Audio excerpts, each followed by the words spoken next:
Bon, on va commencer parce que on n'a pas beaucoup de temps. Bonsoir, Éloge. J'étais là aujourd'hui.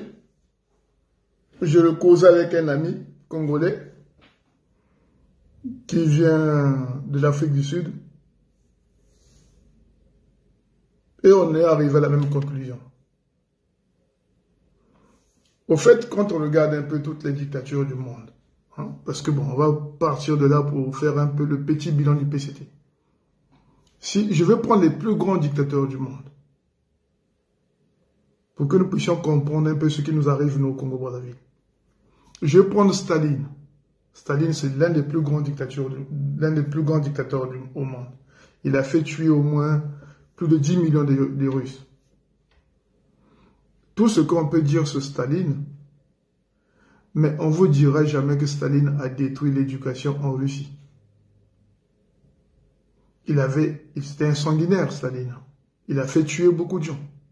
Il a envoyé beaucoup de gens au Goulag, les prisons en Sibérie là-bas, où il fait froid. Il a tué des intellectuels, des jeunes, des vieux, tout le monde. C'était un sanguinaire, Staline. Mais il n'a jamais détruit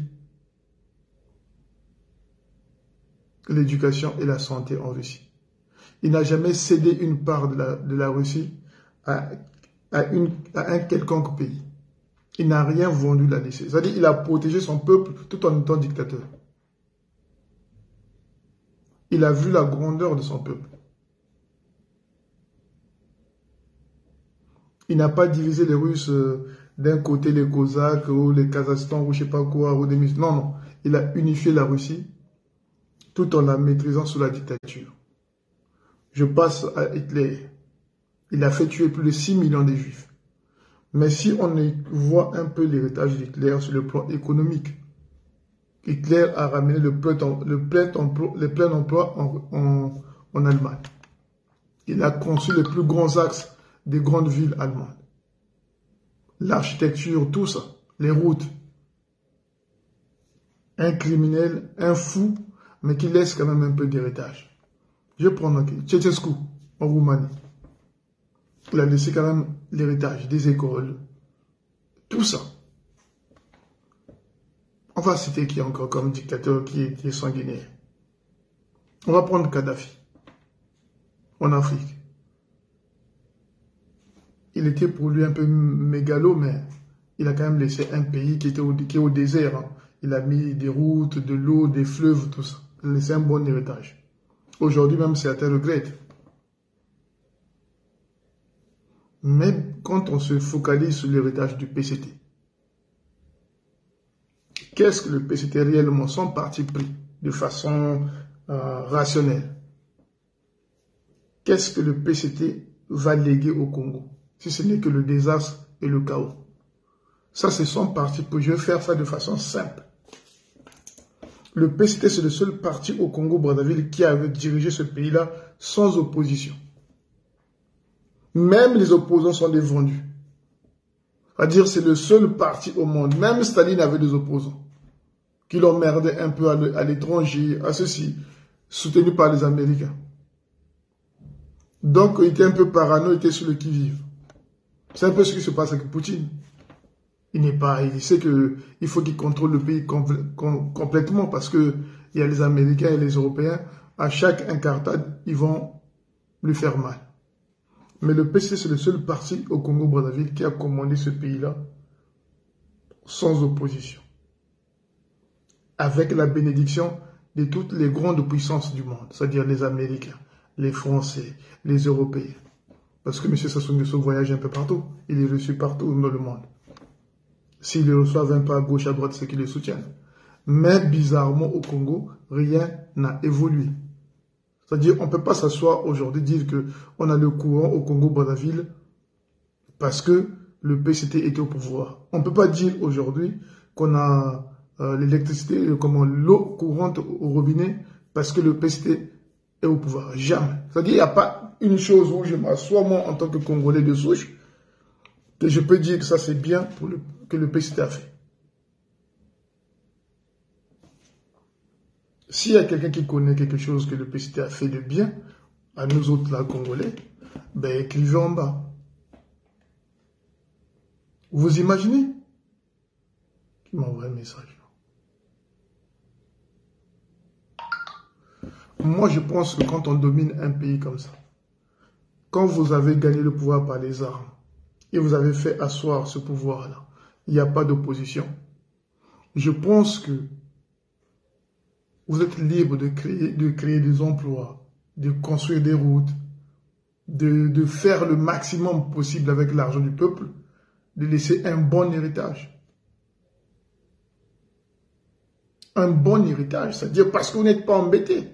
Dans tous les pays aujourd'hui, même en Amérique, quand on veut poser des actes, il y a toujours une partie de l'opposition qui dit non, on ne vote pas la loi, même en Amérique, où la majorité bascule. Regardez aujourd'hui même, comment on l'appelle, Macron ici en France. Il veut faire passer une loi, mais les gens sont dehors. Donc il a du mal, il est obligé de trouver des voies et moyens comment faire passer cette loi-là. Mais chez nous, le PCT a commandé le pays sans opposition. Ceux qui étaient opposants, ceux qui sont opposants, c'est des opposants vendus. Je dis bien vendus. Ceux qui sont opposants au Congo-Brazzaville, en général, c'est des opposants vendus. Donc le PCT a commandé le pays les mains libres. Même si vous voulez. Mais il faut quand même laisser un bon héritage. Dire que quand vous ne serez plus là demain, qu'on dise que grâce au PCT, on a eu des routes, on a eu de l'eau, on a eu ceci, on a eu l'avancée sur l'écologie, on a eu les écoles pilotes, on a eu des universités, on a eu des grandes universités à Pointe-Noire ou à Ouesso, on a eu des... Mais jamais. Comment vous pouvez commander un pays sans opposition et vous êtes incapable de faire quelque chose? Aujourd'hui, je vais prendre un exemple simple de la Côte d'Ivoire qui a connu une guerre plus longue que la nôtre. Ils ont fait 10 ans de guerre. Aujourd'hui, tout le monde rentre en Côte d'Ivoire pour aller travailler. On dit même que c'est le prochain Dubaï. Chaque jour, il y a des travaux en Côte d'Ivoire. La police est même équipée de voitures maintenant et des motos. Si vous partez à Abidjan, il ne manque plus rien. Je suivais une interview d'un jeune qui habite en France ici, qui fait des affaires, qui a gagné de l'argent. On lui a posé la question. On lui a dit, tu habites où maintenant? Il a dit, j'habite en Côte d'Ivoire. Il dit, comment c'est en Côte d'Ivoire? Il dit, oui, je suis rentré en Côte d'Ivoire parce que quand je suis allé dans ce pays-là, j'ai vu qu'il y avait tout. Il y avait même Monoprix. Il dit, je suis bien là-bas. Il est né en France, il a grandi en France.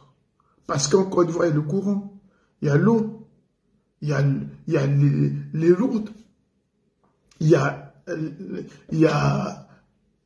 le système économique qui est en ébullition. Mais au moins, et puis en plus, en Côte d'Ivoire, il y a quand même une certaine opposition. C'est-à-dire là-bas, on ne met pas les gens en prison bêtement là-bas. Là-bas, les opposants ne sont pas poursuivis. Mais chez nous, l'héritage exact du PCT, c'est quoi? Si ce n'est pas Mikolo qui vole, c'est tout le monde qui vole. Qu'est-ce que moi, en tant que Congolais, je dis bien, je suis Congolais de souche, qu'est-ce que moi qui suis ici en France, qu'est-ce que je peux dire à un Zaïrois ou à un Zimbabwéen que va au Congo, il y a telle chose, tu vas aimer ce pays-là? C'est sûr que quand on va au Congo, on va aimer la nature parce que c'est l'une des plus belles natures au monde. On a la forêt, on a des fleuves. Oui, mais la propriété, il n'y en a pas. L'hygiène, il n'y en a même pas. Les écoles, il n'y en a pas. Qu'est-ce qu'on va léguer à ces gens-là? Parce qu'après le PCT, je ne pense pas qu'il y aura encore un pouvoir qui pourra commander ce pays-là sans opposition. Depuis 1997 jusqu'à maintenant, vous avez eu le pouvoir, il n'y a rien eu. Et quand on voit même les opposants aujourd'hui au Congo, c'est tous des parvenus en grande majorité. Parce que si le pays doit évoluer demain, il nous faut aussi des hommes politiques accomplis. Mais vu que l'école est détruite, la santé est détruite, la majorité, quand on regarde aussi l'opposition, il n'y a pas grand-chose des gens qui aiment ce pays-là. C'est-à-dire, on nous a mis tous sur la tête que des conneries. Dans toutes les oppositions au monde, il y a une certaine... Vous sentez au moins les idées, les convictions et le patriotisme. Sauf chez nous. Chez nous, c'est l'arrogance, l'orgueil, comment on appelle ça, le match vu, les conneries. Aujourd'hui, moi, je pense que pour sauver le Congo, il nous faut un Sankara ou un Lumumba. Il faut que cet homme-là soit un bon patriote. Il faut qu'il soit déjà un bon père de famille. Il faut qu'il soit déjà sage. Il faut qu'il soit déjà un bon travailleur qui a déjà travaillé, que c'est ce qu'on appelle le travail. Qu'il soit déjà nationaliste, déjà parce qu'il faut tout répondre à zéro. Il faut qu'il soit humaniste aussi. Il faut qu'il soit plein de choses à lui seul. Mais d'abord, qu'il soit d'abord un bon père de famille. Ça doit être très important pour nous, pour le prochain président du Congo-Brazzaville. Si ce n'est pas un bon père de famille, ce n'est pas un bon travailleur, ce n'est pas un humaniste, et puis il doit avoir un esprit de sacrifice, parce que quand il viendra au pouvoir, tel que je vois l'état économique du Congo, là, il sera obligé de se mettre une bonne partie des Congolais à dos parce qu'il ne trouvera pas d'argent dedans. Il ne trouvera rien, pratiquement rien dans les caisses du Congo-Brazzaville. Donc, il va pouvoir se battre avec les syndicats des travailleurs qui sont eux-mêmes pourris de la tête parce que là, ils combattent pas ces travailleurs-là. Ils ne sortent pas de la rue avec le PCT. Ils ont peur de la mort. Mais si on met la démocratie demain au Congo, qu'on se batte pour mettre la démocratie, les mêmes travailleurs-là, à la minute, on va les instrumentaliser, les syndicats de travailleurs-là, on va les instrumentaliser et ceux qui vont sortir les gens dehors pour boycotter la bonne marche du pays. Donc, même l'équation, quand on voit un peu l'avenir du pays, l'équation n'est pas facile à résoudre. Je ne sais pas. Parfois, je m'assois, je regarde. Bon, imagine que le PCT, on dégage le PCT. Mais ceux qui viendront là, quelle marge de manœuvre ils auront pour installer la démocratie, pour installer la justice, la transparence et comment on appelle ça, l'unité du pays. Ça sera délicat parce qu'il n'y a pas d'argent dans la caisse et parce que tout ce que nous avons comme ressources minières ou même le pétrole, c'est déjà hypothéqué.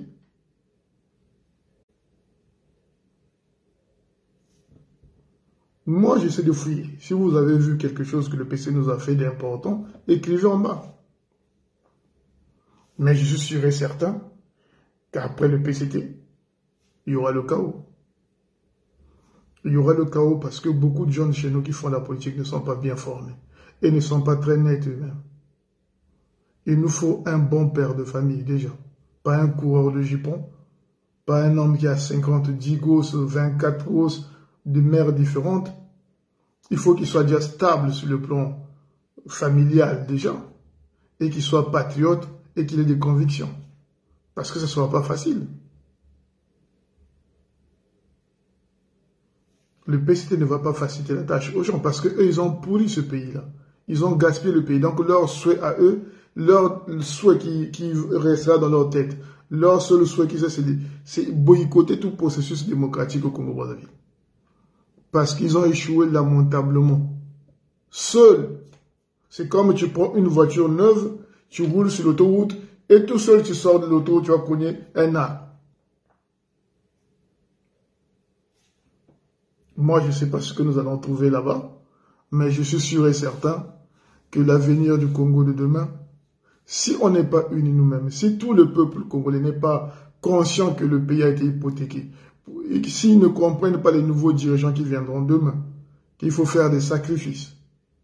Je dis bien des sacrifices. Il faut que tous les Congolais se mettent à la place, se dire, bon, ces années-là, nous allons nous sacrifier pour l'avenir des autres. Sinon, ça sera que le chaos.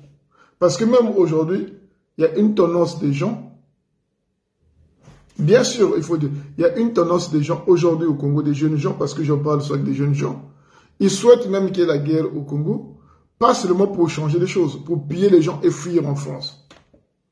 Parce qu'il y a eu, après, dans la guerre de 97, là, beaucoup de nos compatriotes ont tué les gens, ont pillé les gens pour prendre de l'argent et venir se cacher ici en France. Et c'est les mêmes gens qui sont ici qui nous dérangent quand on veut évoluer.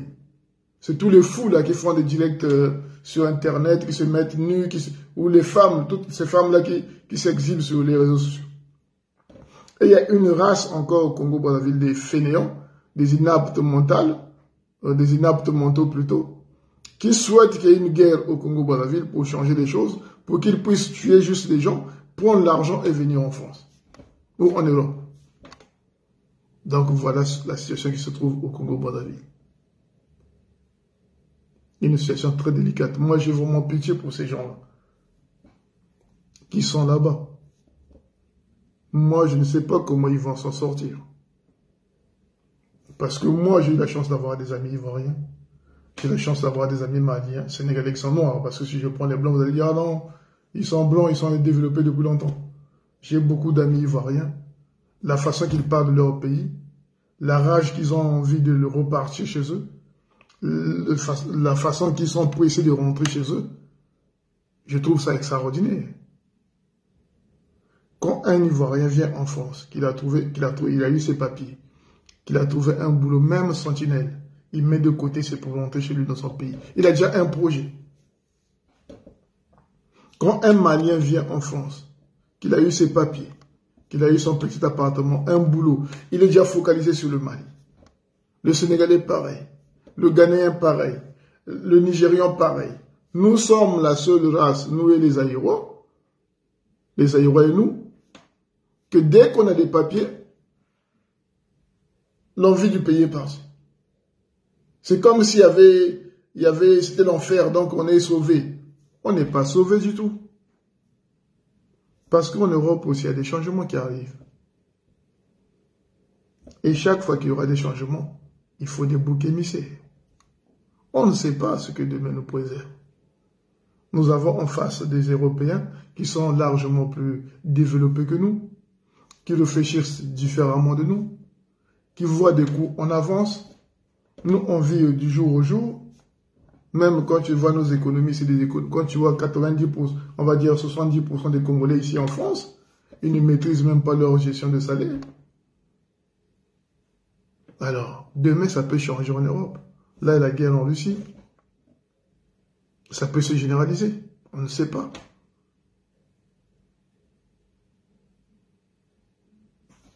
Et nous, aujourd'hui, on a un pays qui est dirigé par des gens.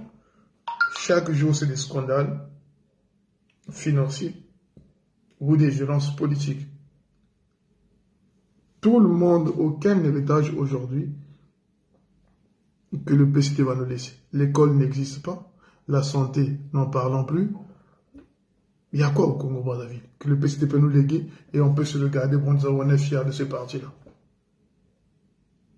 Depuis 1997. C'est pas parce que vous avez fait la corniche que c'est intéressant. On s'en fout de la corniche. Ça ne veut rien dire une corniche. Ça se fabrique dans tous les pays développés. C'est même les gens du quartier qui le font eux-mêmes. Ici en France, même dans les fins fonds des villages de la France, il y a les routes. Hein. Tout est goudronné. Il y a l'électricité dans toute la France, jusqu'au fin fond de la France. Si vous voulez, je mettrai un direct d'ici cette semaine. Je vais me balader dans tous les fins fonds de la France. C'est-à-dire là où il n'y a que des villageois, c'est-à-dire des vrais Français de souche au fin fond. Je mettrai une caméra, vous allez voir que tout est propre. Tu as même envie d'habiter à la campagne quand tu es en France. Tellement que c'est beau. Tout le monde à la campagne ici en France a une voiture. Il peut aller où il veut. Il n'y a aucune campagne, il n'y a aucun village en France ici qui est enclavé. Donc si vous faites une corniche au Congo, nous on s'en fout.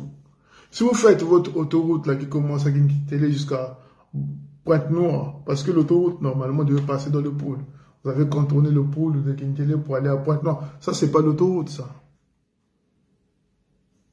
Tout l'argent qu'on a au Congo, le pétrole qu'on a vendu au Congo-Brazzaville, on devait avoir des vraies autoroutes. On devait avoir un chemin de fer de Brazzaville jusqu'à Ouessou. Le Brésil, qui est aussi un pays forestier comme nous, où il y a beaucoup de forêts, l'Amazonie, il y a quand même des trains qui sont là-bas.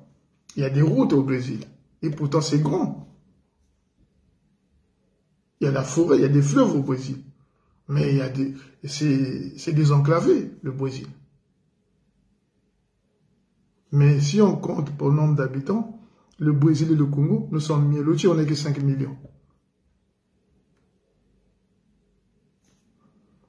Je ne sais pas. Aujourd'hui, moi, je m'inquiète pour les populations, pour les Congolais qui viendront demain. Ah oui, pas seulement dissoudre, mais arrêter. Mais bien sûr, il faut qu'il y ait de la justice. S'il n'y a pas de justice au Congo-Brazzaville, après, s'il y a le changement politique au Congo, qu'il n'y a pas de justice, ben, on va rien résoudre. Ce qui est inquiétant quand je m'assois, en tant que Congolais, je ne vois pas un opposant qui peut venir s'asseoir au Congo-Brazzaville aujourd'hui et qui peut garantir aux Congolais la transparence, la justice. Parce qu'il faut qu'on se regarde. Hein.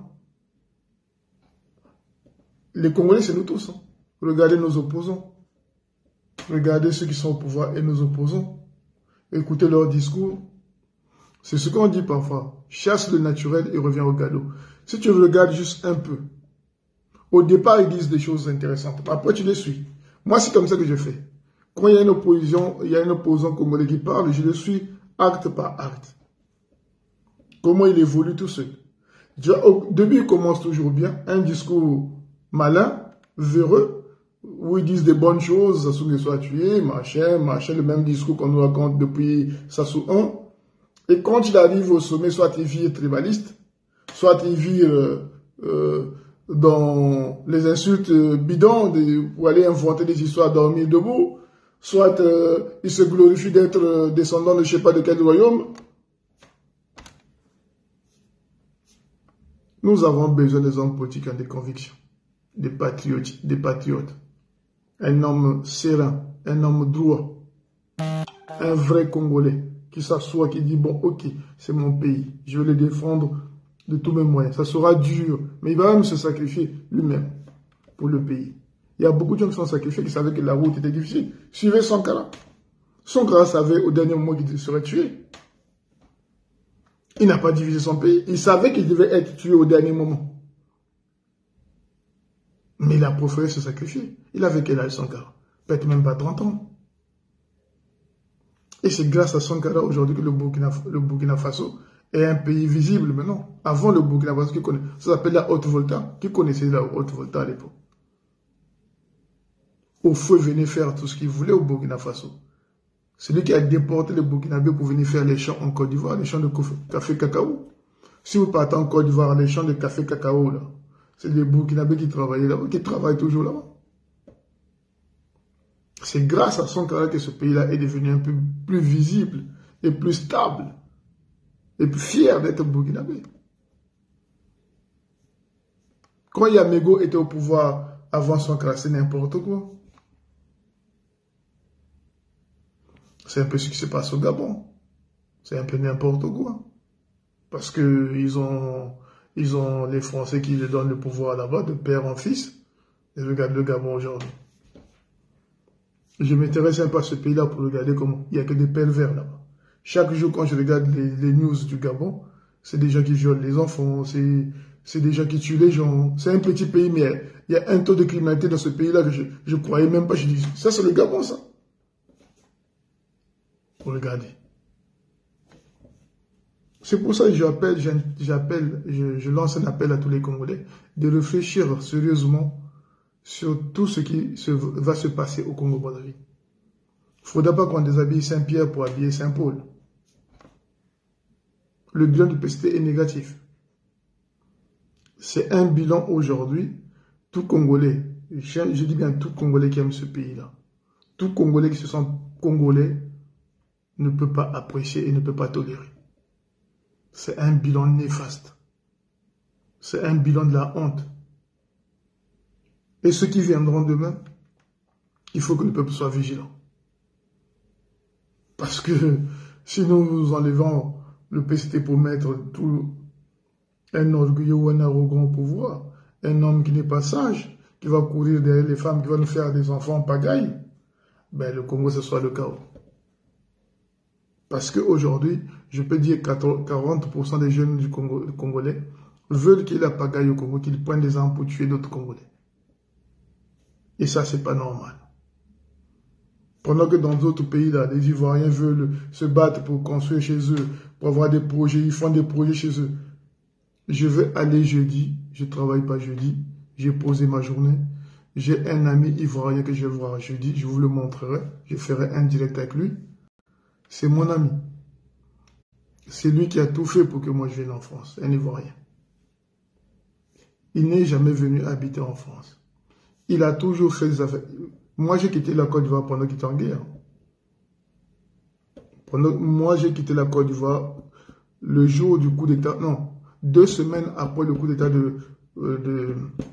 qui a tué le ministre intérieur Bogadoudou en Côte d'Ivoire. C'est-à-dire, on le tue mercredi soir. On entend le coup de feu. Au matin, on nous annonce que le ministre de l'Intérieur est mort. Bogadoudou. Gbagbo était en Italie, je crois. Et Gbagbo rentre, l'aéroport est bloqué. Je devais prendre le vol jeudi. J'ai dû dégaler mon vol. J'ai attendu les communiquer jusqu'à... Pendant 2 semaines, on nous a dit non, on peut voyager, ceux qui avaient le visa. Et c'est mon ami ivoirien qui m'a pris dans mon taxi pour me protéger jusqu'à l'aéroport. Pour qu'il ne m'arrive rien. Il n'est jamais venu en France habiter. Il a toujours fait ses affaires en Côte d'Ivoire. Dieu merci, ça marche pour lui. Et si c'était chez nous, il aurait fui son pays. Mais il est bien. Il a créé sa société. Il gagne beaucoup d'argent. Il vit bien. Il a construit. Il n'a même pas 50 ans. Depuis 2002, il est homme d'affaires. Il était petit comme ça. Il a grandi son affaire. Aujourd'hui, c'est un grand homme d'affaires. Et là, jeudi, il sera à Paris pour 2 jours ou 3 jours. Après, il continue son chemin. Vous vous rendez compte? Nous, on n'a même pas des gens comme ça au Congo qui sont au Congo, qui ne font pas la politique, qui ont juste été à l'école, qui ont appris d'un métier, qui l'appliquent, qui font des affaires au Congo et qui viennent en France pour acheter du matériel et repartir. Même pas, mais j'ai jamais fait 1 mois en France. Maximum, ce qu'il faut en France, c'est 1 semaine.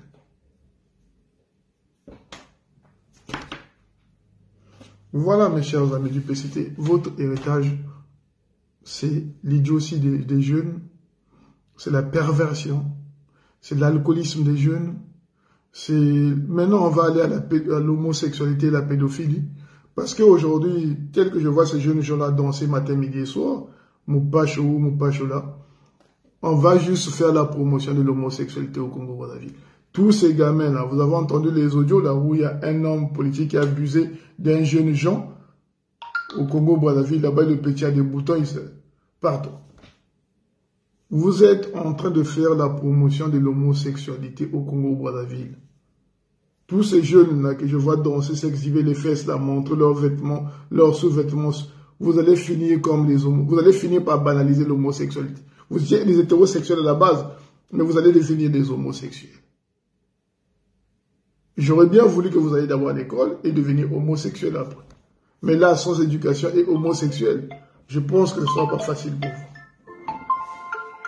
Je souhaite, on m'appelle, je souhaite beaucoup de bonnes choses aux Congolais et j'espère que notre pays va se réveiller et nous ferons de bonnes choses pour ce pays-là. Bon dimanche à tout le monde. On m'appelle, c'est urgent.